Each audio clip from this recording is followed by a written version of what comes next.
Es una mañana hermosa porque la presencia del Señor siempre es hermosa. Lo que le da sentido a todo lo que hacemos es la presencia del Señor.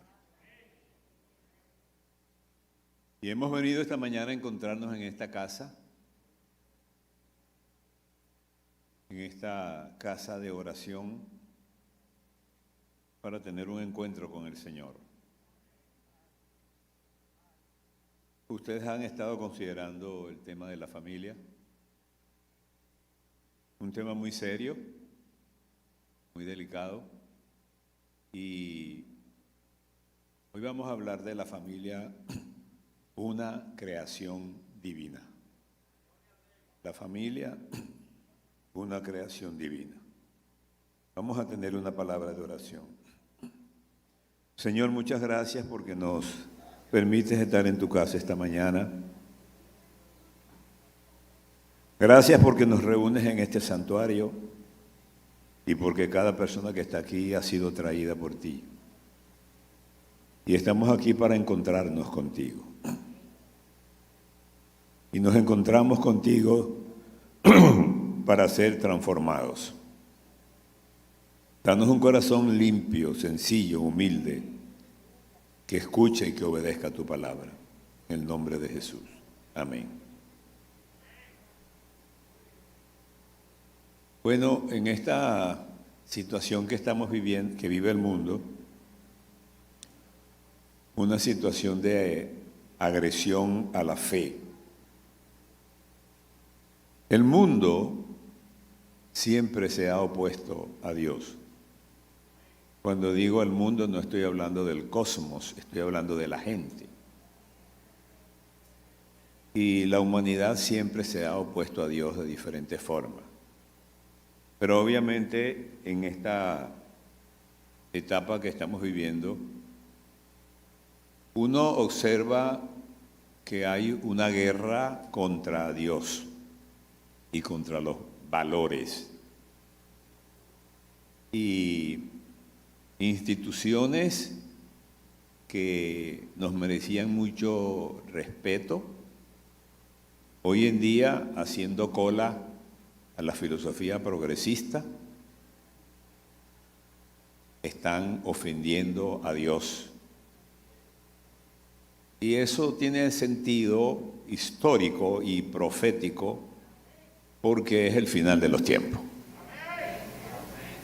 Si algo debe saber la iglesia, que estamos viviendo en los tiempos finales. Y en los tiempos finales, una de las características es que a lo malo se le llamará bueno. Entonces por eso tenemos esta colección de ofensas donde la familia está siendo muy atacada. Porque la familia es un invento divino. La familia es tan antigua como la humanidad. En Génesis leíamos la expresión de Adán. Esto es ahora hueso de mis huesos. Se refería a la mujer. Y vemos a un Dios soberano, todopoderoso, que en un momento de la historia, no sabemos cuándo, hace mucho tiempo, pero decidió crear al hombre. Al crear al hombre está creando la corona de toda su creación. No es el más fuerte ni el más veloz de las criaturas, pero con su inteligencia puede ser el más fuerte y el más veloz. La característica principal es que es hecho a imagen y semejanza de Dios, es decir, que tiene sentido de trascendencia. Que es el único ser que puede preguntarle a Dios, ¿quién soy? ¿De dónde vengo? ¿A dónde voy? Que es el único ser que puede oponérsele a Dios. Y Dios acepta que el hombre se le oponga. Obviamente, con sus consecuencias. Pero Él es el único ser inteligente y que tiene sentido de la vida espiritual. Por cierto, el sentido de la vida espiritual es lo único que le da sentido a la vida. Porque vivir en este mundo 80, 100, 40, los años que sea, y después uno morirse y acabarse todo, pues seríamos igual al resto de los animales. Pero el problema con nosotros es que como somos hechos a imagen y semejanza de Dios, tenemos conciencia moral. Y vivimos, y morimos, y un día vamos a encontrarnos con Él. Para bien o para mal. Esa es la realidad. Nos encontraremos para estar con Él en la eternidad para siempre, o nos encontraremos en el infierno. No diga amén, porque eso es muy feo. La palabra infierno es fea, pero el infierno es más feo que la palabra. Y puede ser que ofenda a las mentes delicadas y cultas, pero es preferible que se ofendan aquí y no se ofendan allá, porque la ofensa aquí tiene remedio, pero el terror allá después de la muerte no hay forma de resolverlo. Así que si usted que me está oyendo tuvo miedo, bueno, pellízquese y reconozca que está aquí ahora y que tiene remedio. Ese hombre que Dios crea, lo pone en el Edén y le da instrucciones.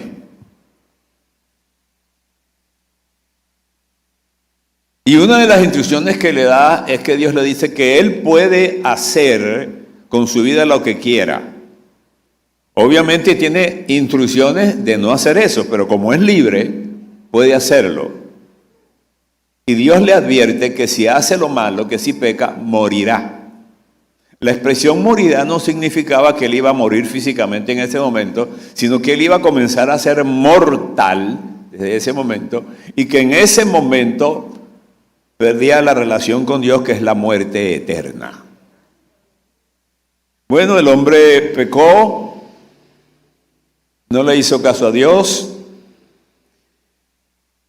Dios le había creado la mujer, la hizo de su propio cuerpo. El nombre que aparece en la Biblia es Isha,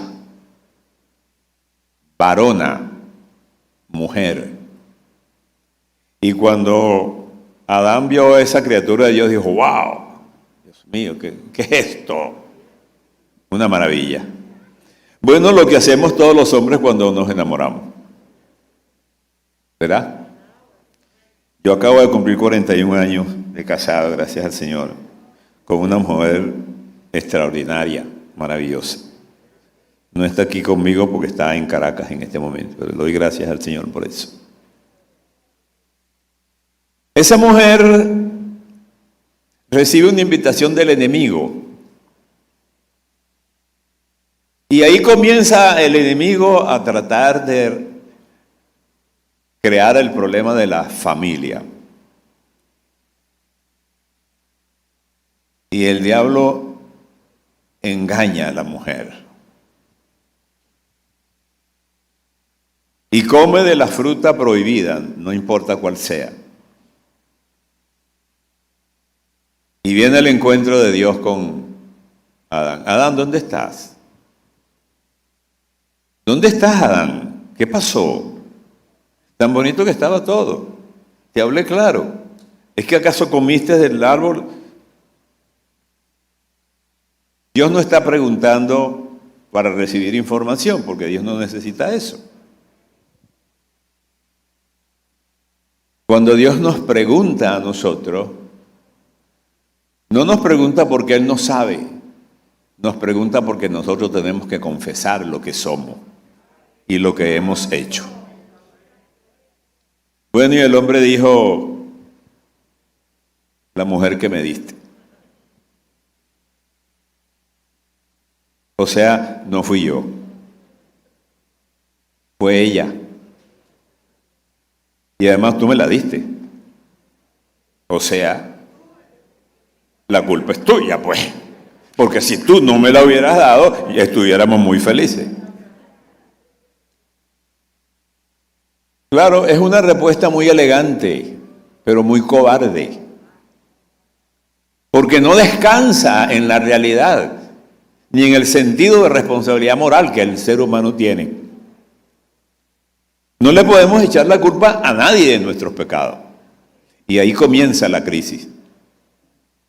Bueno, el pecado arruinó la vida moral de Adán y Eva y por supuesto el de toda la humanidad. Desde ese momento, pues, el mundo se ha venido desarrollando hasta el día de hoy, pero eso que se llama la familia, es decir, el papá, la mamá y los hijos, es una institución que no tiene sustituto. El concepto de familia forma parte del plan de Dios para la creación. Pero Jehová había dicho a Abraham, ¿se acuerdan de Abraham? Vete de tu tierra y de tu parentela, o sea, de tu familia, y de la casa de tu padre, a una tierra que yo te mostraré. Y le promete 7 bendiciones. Número 1, haré de ti una nación grande. Número 2, te bendeciré. Número 3, engrandeceré tu nombre. Número 4, serás bendición. Número 5, serán benditas en ti todas las naciones. A los que bendijeres, bendeciré. A los que maldijeres, maldeciré. Tremendo. Y esa bendición que Dios le dio a Abraham nos está tocando a nosotros. Porque, de hecho, Abraham no era judío, Israel no estaba todavía por todo esto. Abraham era arameo. Y de Abraham Dios crea al pueblo judío, que es el pueblo que Dios escoge para que de él viniera el Mesías. No lo escogió porque era mejor que los demás, lo escogió porque él lo quiso escoger, ya. Pero lo escogió. Y Dios respeta su palabra. El problema es que Israel creyó que porque Dios los había escogido, ellos eran mejores. No, no eran mejores que nadie. Y por eso Dios le revela a Pedro después, en el Nuevo Testamento, y con Cornelio, que Israel solamente era un pueblo escogido para que el Mesías viniera para salvar al mundo. Y por eso el Señor le aclara a Pedro que no entendía eso, que creía que la salvación era una marca registrada judía. Y Dios le dijo a Pedro, no, los gentiles también. Y cuando Pedro ve en la casa de Cornelio que baja el Espíritu Santo como en Pentecostés, dije, es que para ellos también, claro, ¿y qué creían ustedes que era para ustedes nada más? No. Se estaba cumpliendo la promesa que Dios le había hecho a Abraham, la promesa de la familia. En él serán benditas, en ti, Abraham, que ni siquiera pertenece todavía al pueblo de Israel, en ti serán benditas todas las familias de la tierra, y aquí estamos nosotros metidos. Jesús nace y se desarrolla en una familia. Después de haber cumplido con todo lo prescrito en la ley del Señor, volvieron a Galilea, a su ciudad de Nazaret, y el niño crecía y se fortalecía y se llenaba de sabiduría, y la gracia de Dios era sobre él. Iban sus padres todos los años a Jerusalén a la fiesta de la Pascua. Cuando tuvo 12 años, subieron a Jerusalén conforme a la costumbre. Es decir, Cristo no María, José, Jesús, no eran una familia fuera de lo normal. Ese niño que andaba por allí caminando se llamaba Jesús.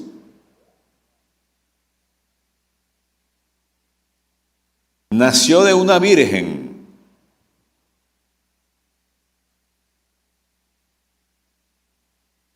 Era la expresión de Dios para salvar a la humanidad. Vive como hombre, camina, come, duerme, se enoja. No sabemos mucho o casi nada de su niñez y su adolescencia, salvo estos detalles de cuando se perdió por allá y se quedó y María estaba angustiada buscándolo. Pero nace y crece y se va a enfrentar dentro de una familia normal a todas las circunstancias que se presenta el ser humano. Fíjense cómo a través de la familia Dios cuela la salvación de la humanidad. Y llega el momento en que comienza su ministerio. Tiene que ser invitado a pecar, porque esas son las reglas del juego. Dios no va a imponer la salvación de los hombres, sino que va a invitar a Jesús a que lo salve si Él quiere salvarlo. Y Él quiere salvarlo. Pero es una salvación muy costosa, porque Él tiene que ser invitado a pecar muchas veces. No entendemos a veces lo que pasa porque tenemos conceptos equivocados de la divinidad y de la humanidad de Cristo. El Cristo que camina y que come, que se ríe y que llora, que se angustia, es un Cristo que tiene que enfrentarse ante la tentación, escuche bien, sin ninguna ventaja, porque no se está enfrentando como Dios, porque Dios no puede ser tentado. La tentación es una categoría que está sujeta al ser humano. Y Cristo la asume como hombre. De manera que cuando vence la tentación y todas las tentaciones que venció, las vence con una fuerza que no es mayor que la que usted y yo tenemos. Es decir, Cristo no tenía una ventaja divina para vencer a Satanás. Cristo venció a Satanás como usted y yo hemos vencido a Satanás. Y logra morir en esa condición, sin pecado. Y cuando muere sin pecado, es un hijo de familia que ha vivido como nosotros, que ha recibido la reprensión de sus padres, que ha recibido los valores de una familia tradicional, pero que no proviene de la especie humana en el sentido normal, porque fue el Espíritu Santo quien le hizo sombra a su madre para que él naciera. Y muere por nosotros, muere por nosotros. Y al morir por nosotros, nos compra, o sea, nos redime. Todo ese concepto está allí en la familia. Cristo ratificó el concepto de familia que tuvo su Padre. Y por eso Él reafirma, por tanto dejará el hombre a su padre y a su madre, y se unirá a su mujer, y los dos serán una sola carne. O sea, no son ya más dos, sino uno solo. El concepto de dejar que aparece en la Biblia es justamente lo que permite la formación de la familia. Por eso lo normal es que la gente que se casa viva solo. Hay veces que eso no se puede por alguna situación económica. Bueno, eso es otra cosa. Pero lo normal, porque la gente que se casa tiene diferencias, ¿verdad? No nos casamos con una mujer que piense exactamente igual a nosotros. Y van a surgir diferencias porque es normal, son dos seres distintos. Y bueno, cuando nos están controlando, nosotros nos portamos bien y somos un poquito hipócritas. Pero cuando estamos solos, somos lo que somos. Así que la gente debe vivir sola. Para Dios, la atención a la familia es prioritaria. Pero dice 1 Timoteo 5:8, porque si alguno no provee para los suyos y mayormente para los de su casa, ha negado la fe y es peor que un incrédulo. Ya se va recomponiendo el problema de la familia. Tengo una familia, debo proveer como padre.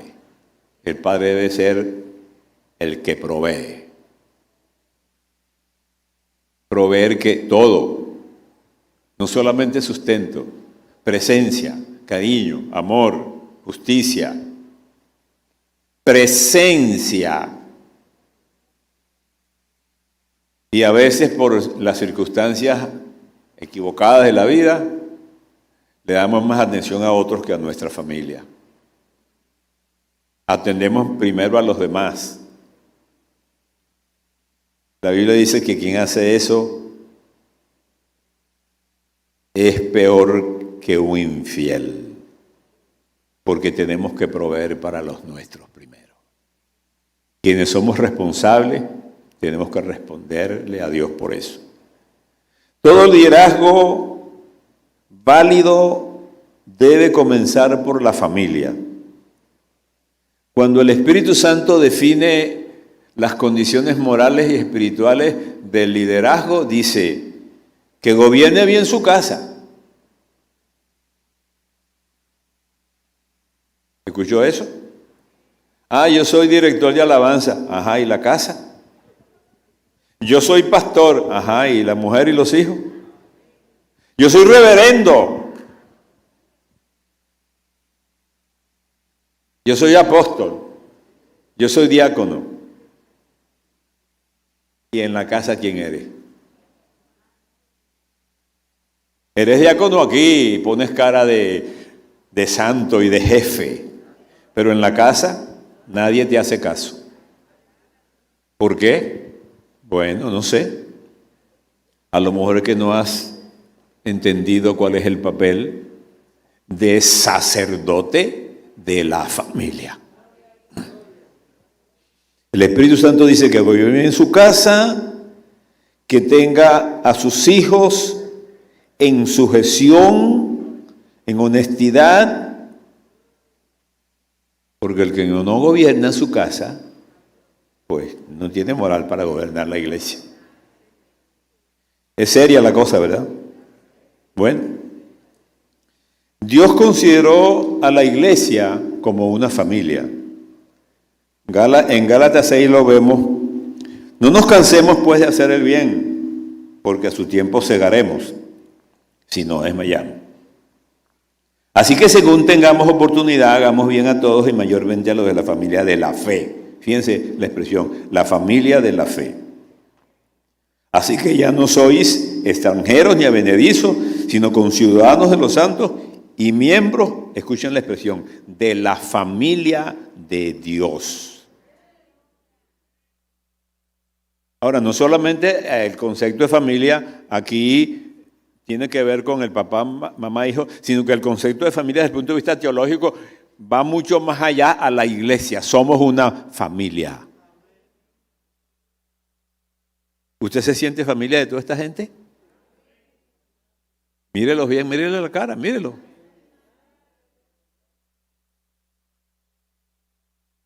No te conozco, pero eres mi familia.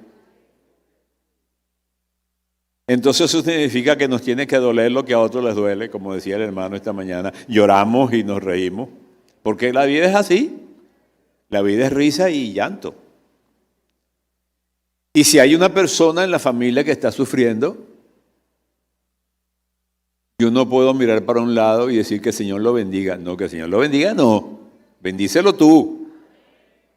El Señor te puso ahí para que lo bendijera. Dale un abrazo, dale una sonrisa. Dale alimento, dale algo de dinero. Es la familia. La palabra de Dios tiene consejos para tratos familiares. Primero de Timoteo, Pablo le dice a Timoteo, no reprendas, fíjense los detalles, no reprendas al anciano. Timoteo es un muchacho, ¿verdad? No reprendas al anciano, sino exhórtale como a padre. Miren los detalles. A los más jóvenes como a hermanas, a las ancianas como a madres, a las jovencitas como a hermanas, y escuchen el detalle, con toda pureza. Honra a las viudas que en verdad lo son.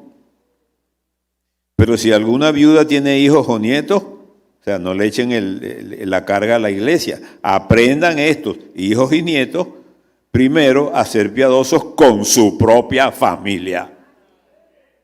¿Qué tal? Y a recompensar a sus padres, porque esto es lo bueno y agradable delante de Dios. ¿Verdad? Es curioso que el Espíritu Santo sea tan cuidadoso en dejarnos en la palabra de Dios estos elementos tan especiales, tan particulares, que por cierto lo hemos descuidado mucho. He hablado en muchas partes con muchos padres ancianos abandonados por sus hijos. Los hijos se olvidaron de que tenían padres. Y tu papá y tu mamá, no, ellos están por allá. Y no sabemos si comen o no comen, no sabemos si están enfermos, no sabemos si están tristes o están alegres, porque ya nosotros tenemos nuestra vida. Ojo con eso, ojo con eso. El encuentro en el más allá, en aquel día, tendrá que ver con eso. No tendrá que ver mucho con tanta teología y con tanto conocimiento que tenemos, sino con tantas sonrisas que dimos.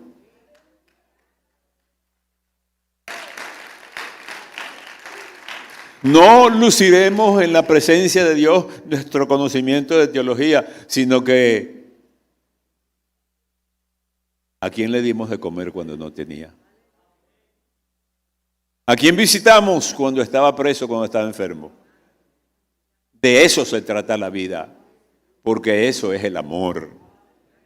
Es decir, la vida cristiana es mucho más serio, mucho más seria de lo que nosotros a veces creemos.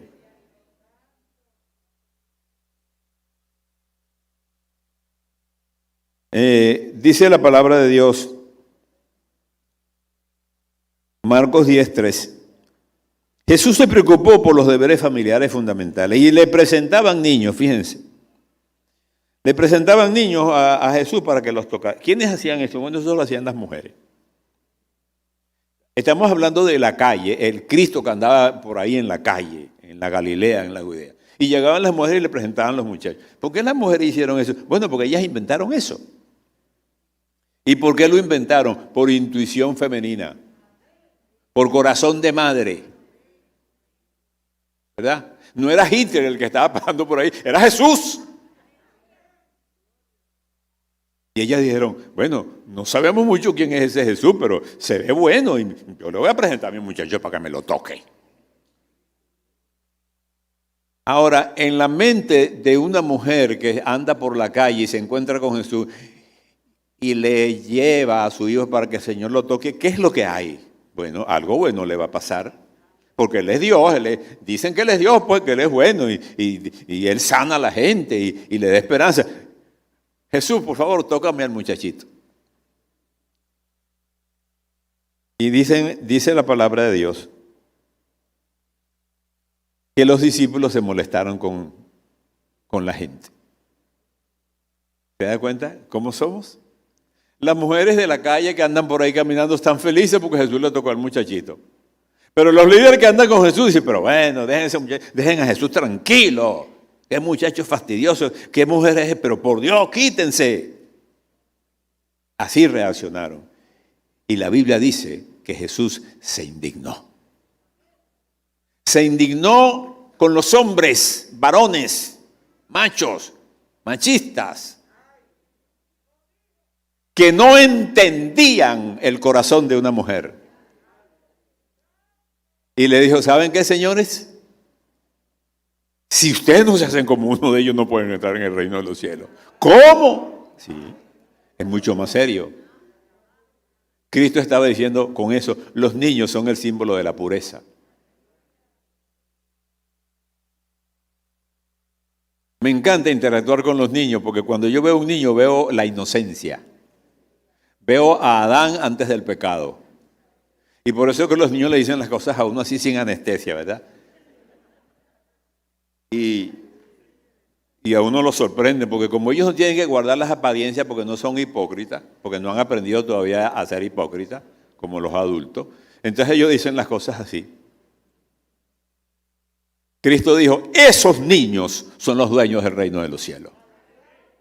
Porque ellos no tienen pecado. Porque no tienen conciencia de la maldad. Y déjenme decirle a ustedes, varones, líderes que andan conmigo y no se han dado cuenta lo que significa para mí un niño. No se lo prohíban a las mujeres. Porque de hecho, el reino de los cielos es propiedad de ellos. Y si ustedes quieren entrar al reino de los cielos, tienen que llevar la pureza de un niño en su corazón.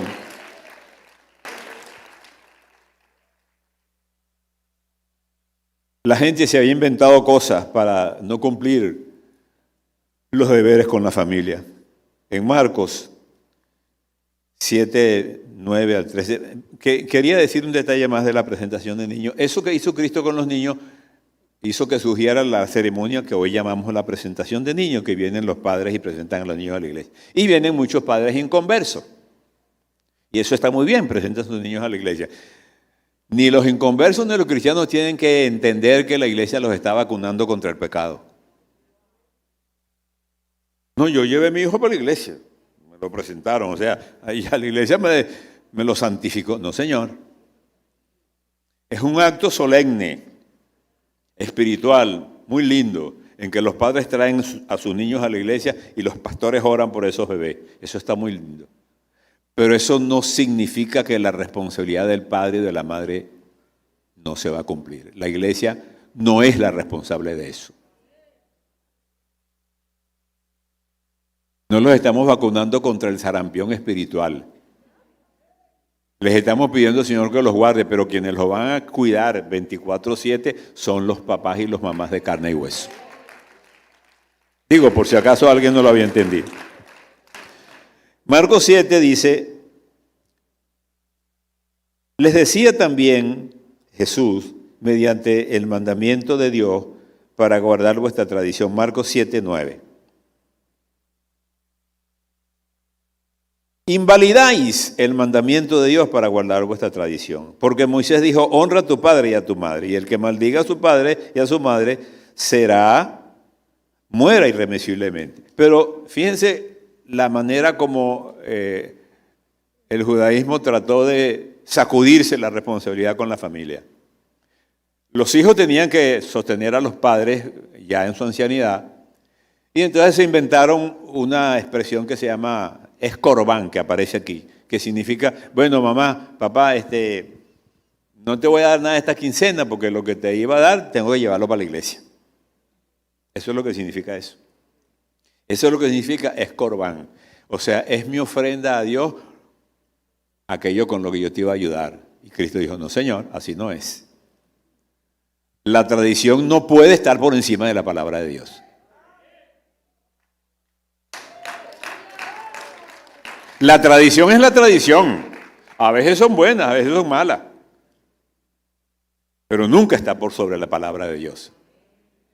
El deber que tenemos es de sostener a nuestros padres, a nuestros mayores, cuando ellos no puedan sostenerse por sí mismos. Dice, hay una disfunción familiar que produce estorbos en las oraciones. No sé si nos hemos dado cuenta de eso. Primera de Pedro 3:7. Vosotros maridos, ojo maridos, ojo, oído, maridos, es con los maridos. Vivid igualmente con ellas sabiamente, dando honor a la mujer como a vaso más frágil. Yo siempre he tenido problemas para entender eso de frágil. Porque yo veo a las mujeres a veces que son mucho más fuertes que los hombres. Por ejemplo, los hombres tienen los muchachos por ahí, entonces se desaparecen y la mujer carga con el muchachito. O con los muchachitos. Lo educa, lo alimenta, lo lleva al médico. Y esa carga, y el papá no aparece. Hay que ser muy fuerte para hacer eso. Veo muchísimas más mujeres haciendo eso que hombres, pero aquí dice que es frágil, ¿verdad? Claro, se entiende la fragilidad en el sentido, lo entendemos. Pero bueno, dice la Biblia que el hombre tiene que darle honor a la mujer como vaso frágil y como coherederos de la gracia de Cristo para que vuestras oraciones no tengan estorbo. ¿Usted se ha dado cuenta de eso, marido? Papá, Señor, porque el Señor no me responde. ¿Cómo te va a responder si tienes una deuda por ahí con la familia? Eso lo dice la palabra de Dios. Si tus oraciones tienen estorbo, es posible que esté pasando esto. Porque la familia la inventó Dios, la creó Dios y nos dio instrucciones a nosotros. Ves que aquí hay para todo, para los hijos, para los padres, para las madres, para todo el mundo. Las mujeres en la antigüedad existían en función de los hombres. Hoy en día no. Usted se da cuenta que la mujer siempre andaba detrás. Ahora los que andan detrás son los hombres. Usted se mete en una oficina, a un banco, y ahí hasta la gerente es mujer, todo el mundo es mujer ahí. Pero bueno, ¿y qué pasó? Bueno, que la sociedad cambió.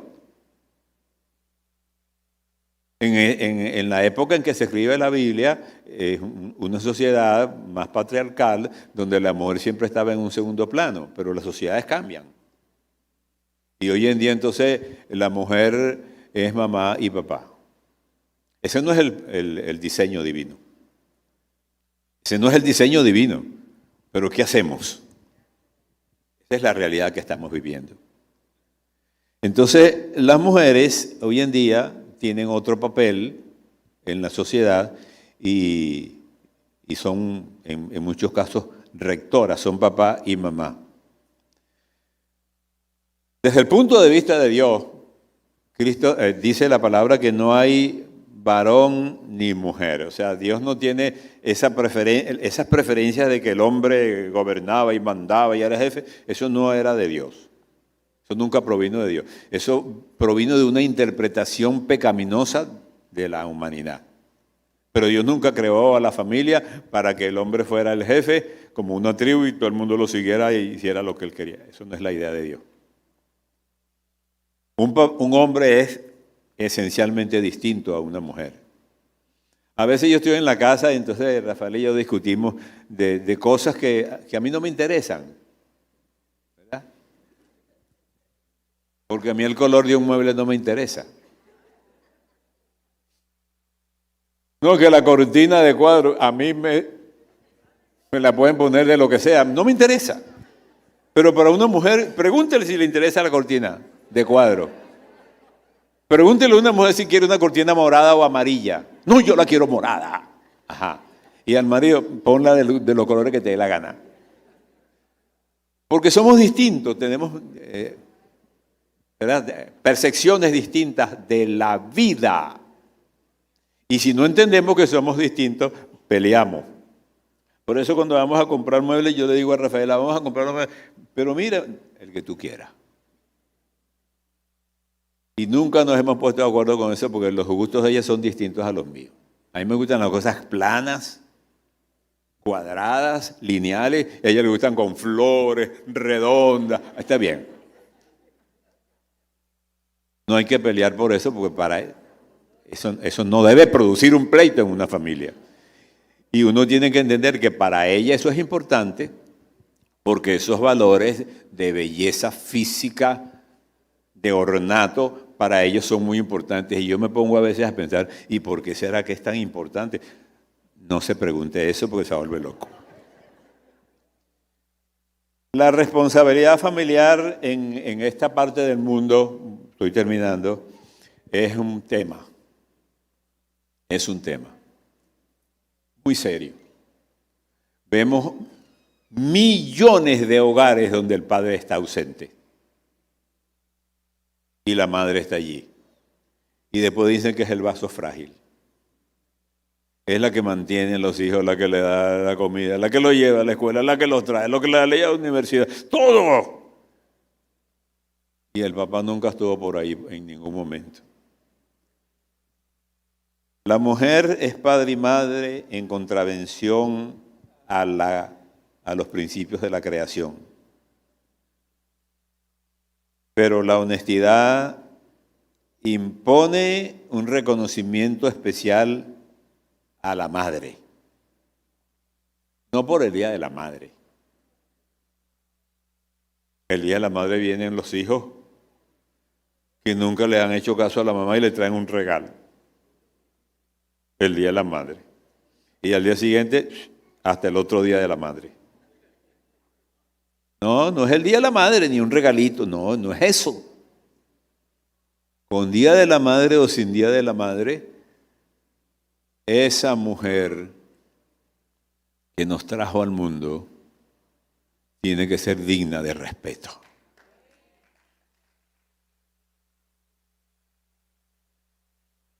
Y el padre que nos abandonó tiene que ser perdonado.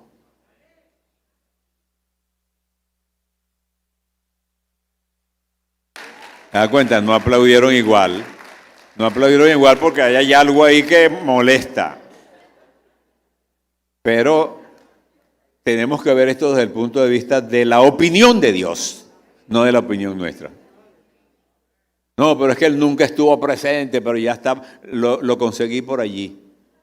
En estos días vi un video de un hombre muy indigente, sucio, hediondo, peludo, caminando por una calle y se encontró ahí en una plaza que había un restaurante y habían puesto un músico y había un piano.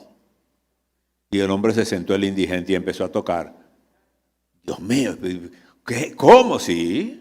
Un indigente tocando a Tchaikovsky, a Vivaldi, pero bueno, ¿y de dónde? Es que él era músico. ¿Pero por qué está así? Bueno, porque se le murió la mujer y él nunca lo superó y se puso a tomar, se metió en las drogas y abandonó al hijo. El video se subió a las redes y encontraron al hijo. Habían pasado 18 años, él no lo conocía. Y impresionante fue el encuentro del hijo de 18 años con el padre que nunca había visto. ¿Se da cuenta? Esos son los accidentes de la vida, normales en este mundo sin Dios. Pero si nos pasa eso dentro de la iglesia, nosotros no podemos seguir el camino del mundo. Es el papá, nunca estuvo presente. ¿Creemos en el perdón o no creemos en el perdón? La familia, termino, necesita recomponer los valores espirituales. Buscad, dice la Biblia, primeramente el reino de Dios y su justicia, y todas las demás cosas serán añadidas. Póngase de pie, por favor. ¿Cuántos quieren que hagamos una oración por las familias? Saben, hermanos, hay familias que en este momento no se desayunaron. Cuando estoy comiendo en mi casa, en estos días que he estado comiendo sola porque Rafael está de viaje, me siento ahí en la mesa y digo, Dios mío, ¿cuánta gente no tiene lo que yo tengo, Señor? Yo perdí a mis padres a los 5 años y nunca me acosté sin comer. Y le tengo que dar gracias a Dios, porque Él siempre ha provisto para mí alimento. Pero la verdad es que hay millones de personas en este momento que no han desayunado y posiblemente no van a almorzar, que no tienen un papá amoroso y mucho menos una mamá, que hay angustias, que hay niños abandonados en las calles, que hay ancianos abandonados en los ancianatos. Hay crisis espiritual en la familia. ¿Quiere usted levantar un clamor por las familias en esta mañana? Padre, levantamos nuestras manos. Aleluya, levantamos nuestras manos por el dolor. Levantamos nuestras manos por el hambre, por el abandono, Señor, de los padres a los hijos, por el abandono de los hijos a los padres, por los niños que deambulan por las calles de nuestro mundo, sin esperanza, sin Dios, sin alimento, sin futuro, por las mujeres que luchan, Señor, para darle de comer a sus hijos y para educarlos, por los padres irresponsables que han tenido hijos y los han abandonado. ¡Tócalos, Señor! ¡Tócalos! Que no puedan dormir y se den cuenta del pecado que han cometido. Señor, toca a la familia de la iglesia para que recompongamos la familia, para que tú seas el Señor de la familia, para que tengamos momentos de recogimiento espiritual, para que nuestros hijos nos respeten, porque somos dignos de respeto, para que nuestros hijos nos admiren, porque somos para ellos dignos de admiración. Padre, recibe toda la gloria y toda la honra, toda la alabanza y toda la adoración. Dios los bendiga, hermanos. Gracias.